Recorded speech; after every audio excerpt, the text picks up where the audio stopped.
Louvado seja o nome santo do Senhor. Quem vos cumprimenta aqui é seu irmão em Cristo, Silas Abrão.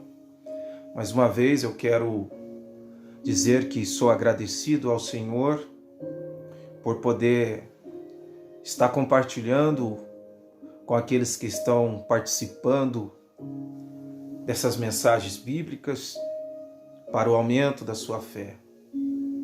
Sou grato a Deus por vocês estão tendo esta paciência de me escutar e de querer também deixar com que o Espírito Santo, através da palavra do Senhor Deus, possa entrar na sua casa, possa entrar no seu coração, possa transformar o seu viver, transformar a sua família. Eu vou fazer uma pequena e breve oração antes de começar o livro do estudo de número 4, onde nós vamos estudar sobre números. Vamos orar a Deus. Pai amado, querido e soberano, aqui estou mais uma vez, ó Deus, pedindo a sua graça, a sua compaixão, nesses poucos minutos que eu tenho, ó Deus, para poder expressar a sua palavra. Senhor Jesus, dai sabedoria e graça do céu, para poder estar falando um pouco sobre o Números, que é o 4º livro da sua palavra. Senhor Deus, a sua palavra que é o nosso mapa aqui na terra, que nos conduzirá aos céus, que nos conduzirá à vida eterna. Senhor Deus, que a sua palavra, Senhor, a qual será anunciada, possa tocar no coração daquele que está ouvindo, no coração daquele que está assistindo, em nome do Senhor Jesus. Pai, que o Espírito Santo possa falar melhor, porque eu não tenho palavras bonitas para poder expressar e eu erro muito, mas eu peço a Ti, Senhor, que o Espírito Santo possa tocar em cada vida. Comece a mudar este lar desta pessoa agora. Comece a mudar o entendimento desta pessoa agora para que queira entender e aprender a cada dia mais com a palavra de Deus e estar, Senhor, sendo guiado pelo Espírito Santo de Deus. Amém, amém e amém. Que a graça de Deus possa estar entrando no seu lar. Vamos lá. Vamos começar o estudo de hoje falando sobre o 4º livro da palavra do Senhor, que é o Números. Título: o livro de Números tem este nome porque trata do registro dos 2 censos de Israel antes de entrar em Canaã. O tema: em Êxodo, vimos Israel redimido. Em Levítico, vimos Israel em adoração. E agora em Números, vemos Israel servir. O serviço do Senhor não devia ser feito de qualquer maneira, razão porque o livro nos apresenta o quadro de um acampamento, onde tudo é feito segundo a primeira lei do céu, a ordem. O povo é numerado de acordo com as tribos e famílias. Para cada tribo é designado o seu lugar no acampamento. A marcha e o acampamento são regulados com precisão militar. E no transporte do tabernáculo, cada levita tem a sua tarefa especial.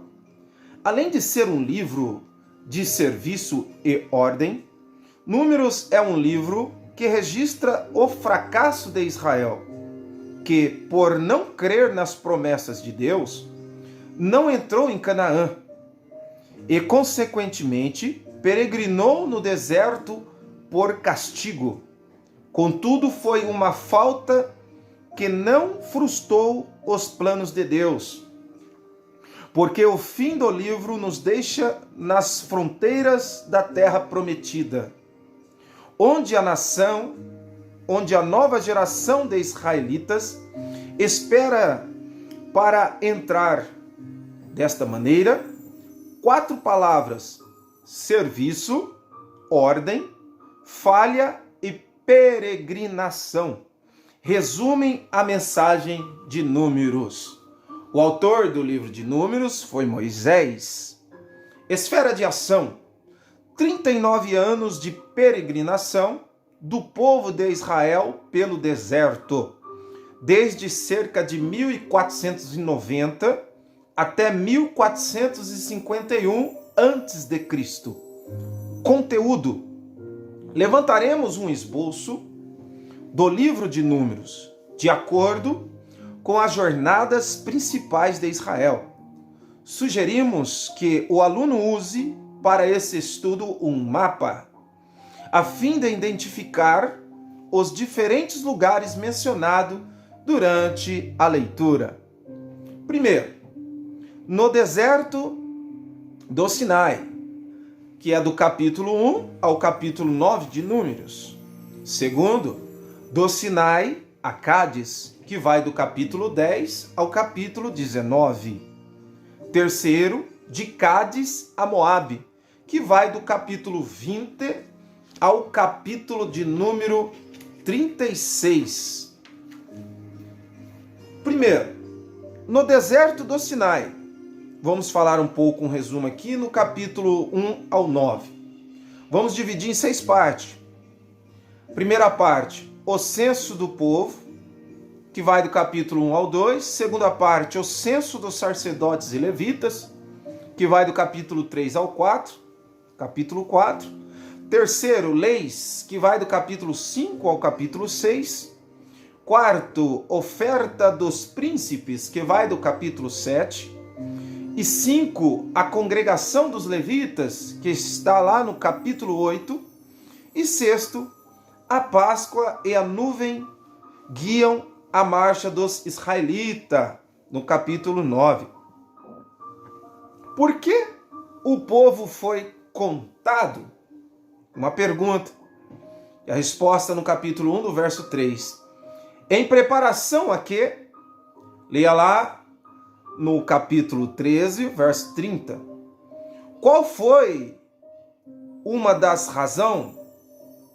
Porque era necessário que a distinção entre as tribos. Capítulo 1, verso 2 ao 4.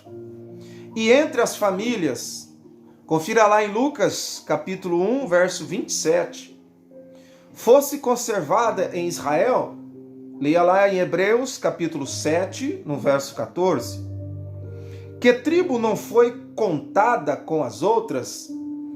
Veja lá no capítulo 1, verso 49 de Números. Por quê? Confira no capítulo 1, verso 50 de Números. Quem devia dirigir a marcha? Confira lá no capítulo 2, verso 3. E também no capítulo 10 e o verso 14. Por quê? Veja lá em Gênesis, capítulo 49, verso 10. E também em Hebreus, capítulo 7, verso 14. Qual foi o número total obtido no censo? Confira lá no capítulo 2, verso 32 de Números. E quantos foram os levitas? Confira lá no capítulo 3, no verso 39 de Números. Note-se que há uma distinção entre sacerdotes e levitas. Os sacerdotes eram os membros da tribo de Levi, que descendiam de Arão e seus filhos. Confira no capítulo 3, versos 2 ao 4 de Números. Encarregados das funções sacerdotais do tabernáculo, como os sacrifícios, a ministração no lugar santo e etc. Os levitas, membros restantes das tribos, foram dados a Arão como auxiliares. Confira no capítulo 3, no verso 9. Para cuidar do tabernáculo com os seus móveis e utensílios. Todos os sacerdotes eram levitas, mas nem todos os levitas eram sacerdotes. Em capítulo 3, verso 12, lemos que a tribo de Levi foi separada para o Senhor em lugar dos primogênitos de Israel. Nos tempos patriarcais, o primogênito desfrutava de muitos privilégios, um dos quais era ser o sacerdote da família. Depois da morte dos primogênitos do Egito, o Senhor ordenou que os primogênitos dos israelitas fossem santificados a ele. Quer dizer, a seu serviço. Êxodo capítulo 13, o verso 12. Por motivos que por si mesmo se compreendem, o Senhor, em vez de aceitar o serviço do primogênito de diferentes tribos, separou uma tribo especial para este serviço, Levi. Mas havia mais primogênitos do que levitas. O que devia ser feito? Veja lá no capítulo 3, verso 46 ao 51. Aqueles que excederam o número dos levitas deveriam ser resgatados dos serviços mediante o pagamento de uma certa quantia.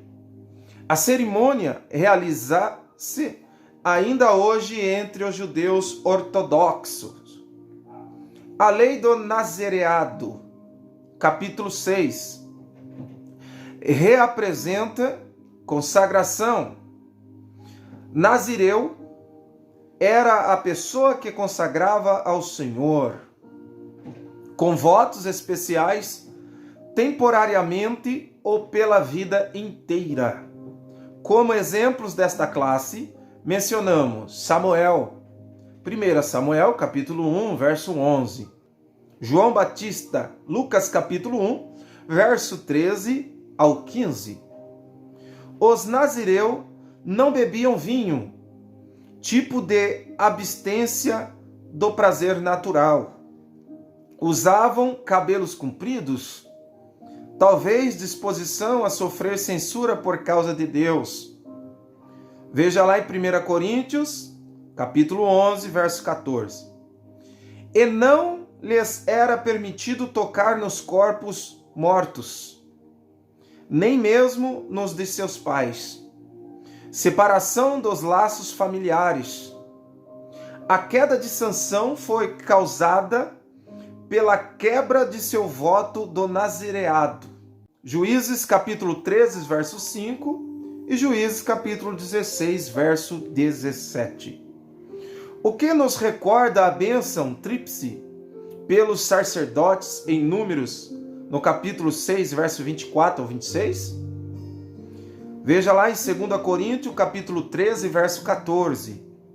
Note-se a impressionante cerimônia da imposição das mãos dos israelitas sobre os levitas, no capítulo 8, verso 10. Em Atos, capítulo 13, verso 2 e 3. Sugere-se alguma semelhança? Que nova adição à lei da Páscoa foi feita em capítulo 9, verso 1 ao 14? Note a lição ensinada nesta sequência, a saber, Deus não diminui padrões, mas ajuda os homens a alcançá-los. Louvado seja Deus! Aqui está o primeiro vídeo do estudo de Números. Continue acompanhando esse canal para que você tenha a continuação desse estudo e até o término. Louvado seja o nome santo do Senhor. Vamos fazer uma breve oração, que o Senhor continue te dando graça no nome de Jesus. Pai, alcança essas vidas, abençoa, Senhor, de uma forma especial a cada lar, a cada família. Abra o entendimento em nome do Senhor Jesus, para que essas vidas, Senhor, estejam acompanhando, ó Pai, a cada palavra que esteja acompanhando na sua Bíblia, que esteja na sua casa, que não venha perder nem um versículo, nem um capítulo, e que venha se mergulhar no oceano da sua palavra, Senhor, a qual em seu corpo venha fluir águas vivas, vinda da parte do Espírito Santo de Deus. Pai, te louvo por esta oportunidade. Abençoe a vida de cada um, em nome de Jesus.